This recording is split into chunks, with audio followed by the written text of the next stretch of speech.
Bakal calon presiden, baca pres Koalisi Perubahan, Anies Baswedan, menyinggung program subsidi motor listrik yang tengah berjalan di bawah kepemimpinan Presiden Joko Widodo, Jokowi.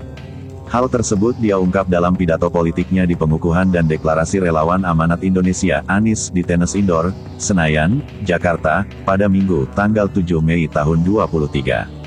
Solusi menghadapi masalah lingkungan hidup, apalagi soal polusi udara, bukanlah terletak di dalam subsidi untuk mobil listrik yang pemilik mobil listriknya adalah mereka-mereka yang tidak membutuhkan subsidi, kata Anies dalam pidatonya, Jakarta, Minggu, tanggal 7 Mei tahun 2023.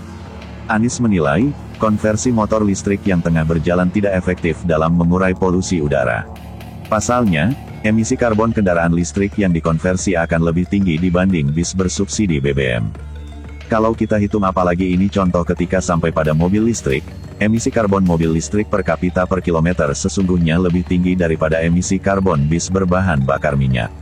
Emisi per kilometer per kapita untuk mobil listrik dibandingkan dengan bis berbasis BBM, tambahnya. Anies juga menyebut, konversi kendati listrik juga tidak efektif dalam mengurai kemacetan. Pasalnya, konversi tersebut sama sekali tidak mengurangi kepemilikan pribadi kendaraan di ruas-ruas jalan.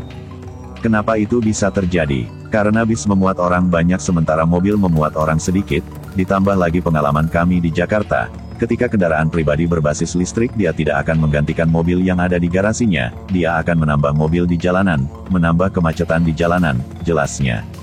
Oleh karenanya, Anies mendorong adanya demokrasi pada sumber daya alam. Demokrasi yang dimaksud, adalah untuk memberikan sumber daya yang bermanfaat bagi masyarakat banyak. Bukan semata-mata untuk mendapatkan perhatian dalam percakapan, apalagi percakapan sosial media, tegasnya.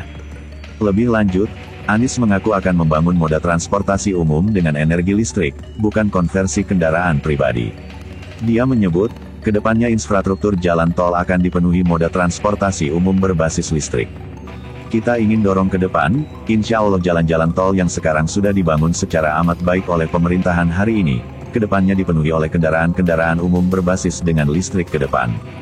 Kendaraan-kendaraan logistik berbasis listrik, bukan pribadi, tapi kendaraan umum, tandasnya, jadi bagaimana menurut Anda?